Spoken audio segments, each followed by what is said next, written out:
Good afternoon, I'm your host, Zach Humphreys, and welcome to the Millersville Multimedia Show.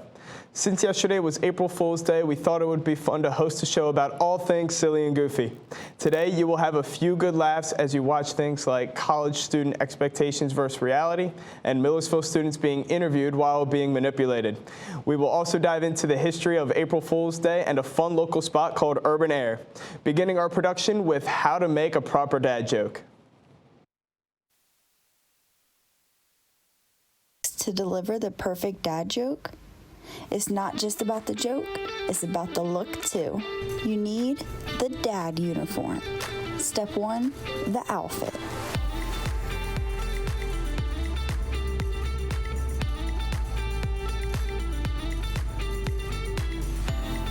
First is the white sneakers. A little bit of color is okay. The more mowed the lawn in these type of energy, the better.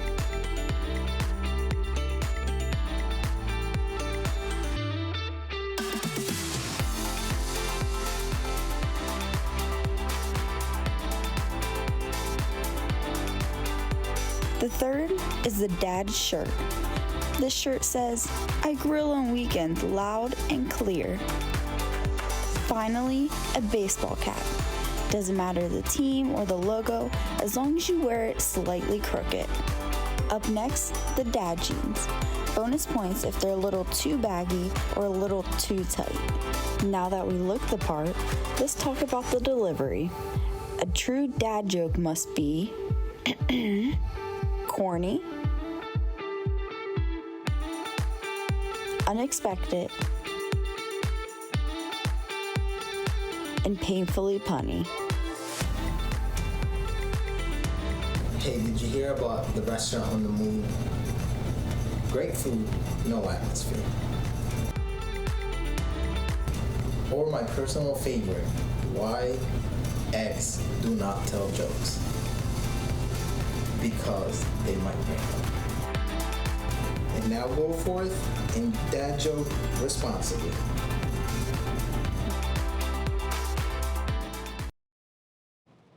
I'm happy to say that now I'm fully educated on how to properly tell the perfect dad joke. Let's continue on with the fun and watch Lindsay and Ellie's expectations versus reality of college students' morning.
I wish I could say my mornings look like those expectations, but unfortunately they are definitely more like the realities.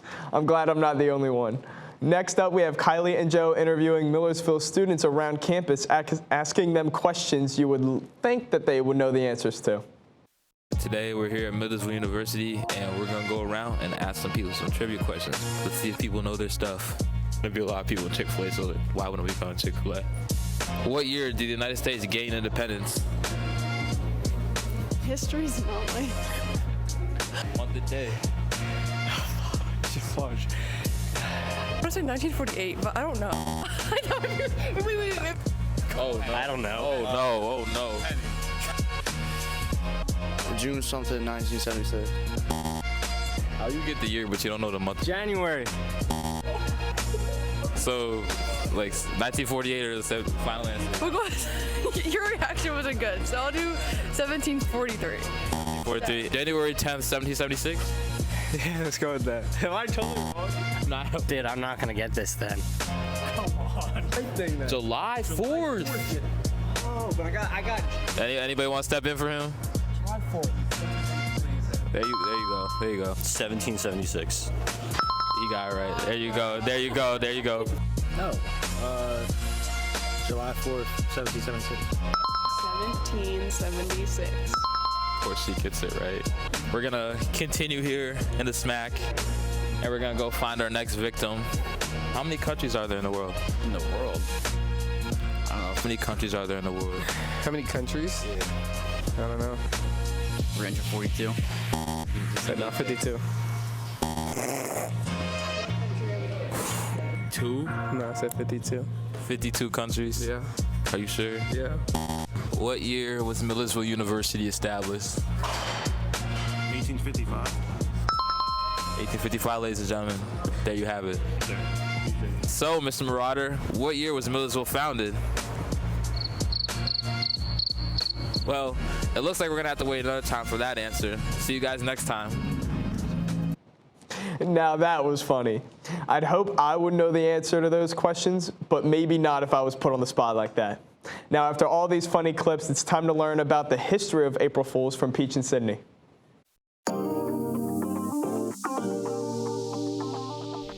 April Fool's Day, a holiday known for its coin tomfoolery and, mostly, normal harmless pranks. While many have celebrated this holiday for its coined hilarity, nobody knows how it originated. In the end, even historians still cannot figure out where this holiday came from. Ultimately, many theories still float around as to when the celebration of April 1st came about. It is believed to be that, potentially, the start of April 1st comes from the year 1582, where France went ahead with switching the calendar from Julian to the Gregorian calendar. Originally, the Julian calendar celebrated the start of the new year on April 1st. People who did not realize the switch to the new year started on January 1st would go on to celebrate the new year in April still, which would make these people appear as the butt of jokes and deemed April Fools. Pranks would go on to include a paper fish attached to their backs and would be called April Fish, which would indicate, quote, a young, easily caught fish and a gullible person, end quote. Historians have rumored that festivals such as Hilaria, Latin for joyful, which would be celebrated at the end of March in ancient Rome, were tied to April Fools. People would dress up in disguises to mock fellow citizens and magistrates. While the history and start of April Fools seems to be one of innocence, as time has gone on, some April Fools pranks have gotten to be more harmful than productive. For instance, years ago in 1957, BBC had made a news package on Swiss farmers harvesting spaghetti noodles from trees. Instances like these seem lighthearted and harmless, but as time progresses, the holiday seems to take an intense shift. In 2013, Susan Tammy Hudson had made a phone call detailing to her sister that, quote, I shot my husband. I'm cleaning up the mess. Let's go bury him in Blackwater, end quote. Not seen as a laughing matter, Hudson realized she was the only one who thought the joke funny when the police arrived and waited to see her husband come home. Overall, this seemingly innocent holiday has had an interesting timeline of events throughout history. While it's unofficial as to what officially sparked this celebration, it is known for its hilarity to this day.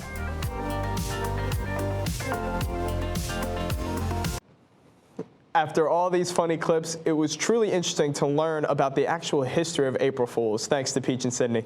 Up next, we're going to follow myself and Dylan around a Lancaster local hotspot called Urban Air Adventure Park that is sure to bring you tons of fun. Welcome to Urban Air Adventure Park. Located just off Route 30 and a 15-minute cruise from Millersville, you can find one of the most enjoyable experiences in the Lancaster area, where there's only one rule: have fun!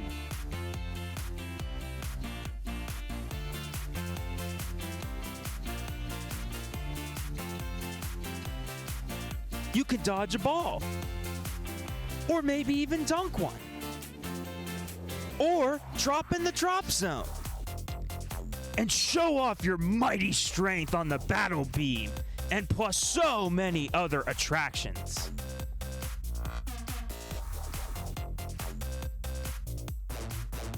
All-day passes have unlimited time, meaning you can stay and soar for as long as you want.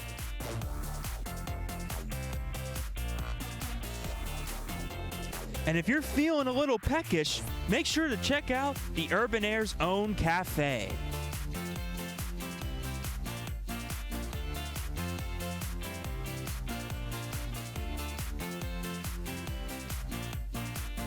Urban Air also includes a plethora of arcade games to play and a wide selection of prizes.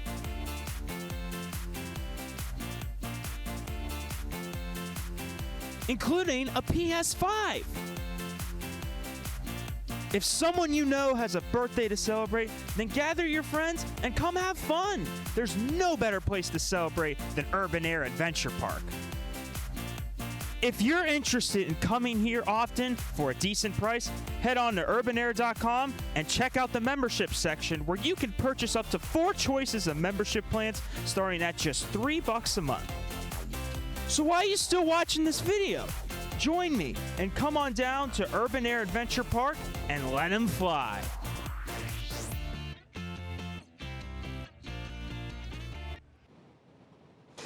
This place was super cool to visit, and I will definitely be going back to have some more fun, and you should too. Speaking of fun, today we have guest Aiden Clark, who is one of Millersville's ultimate Frisbee players. He is here today to show us some tricks along with some of the basics to throwing a Frisbee.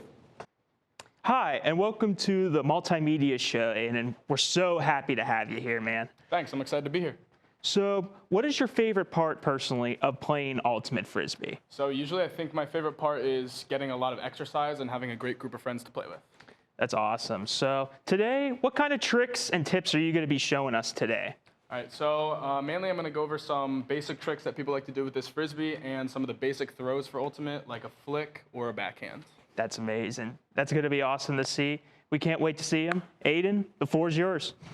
All right, so the first trick I'm going to be showing today is a basic spinning it on your finger. So it's a lot similar to what you do with a basketball. So you're going to take the underside of the Frisbee, and there's a little indent in the middle.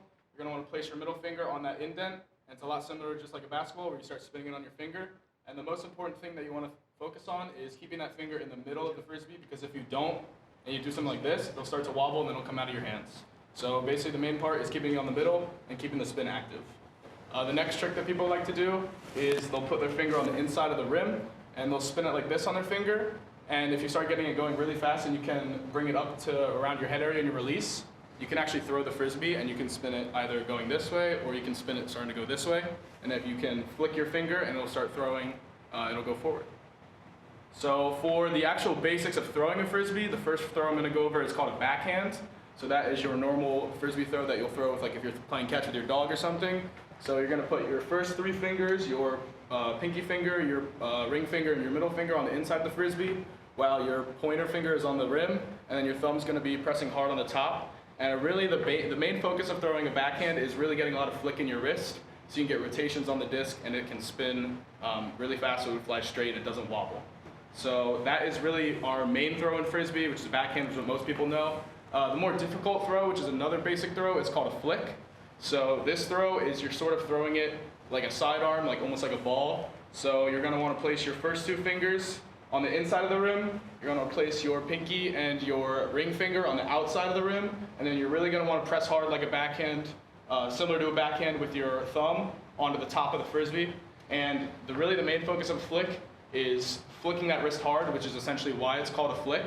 Because if you don't flick your wrist hard enough, it's going to wobble and it's just going to go straight into the ground. So you really want to keep the main focus of a flick is keeping the disc flat and getting a lot of flick on your wrist, because if you try and throw it like a ball, it's not going to throw right. Really, it's mainly a lot of flick in the wrist. So those are some tricks with the Frisbee. Those are the two most basic Frisbee throws. I just want to thank Dylan for bringing me on today and the whole MUTV crew for allowing me to do this.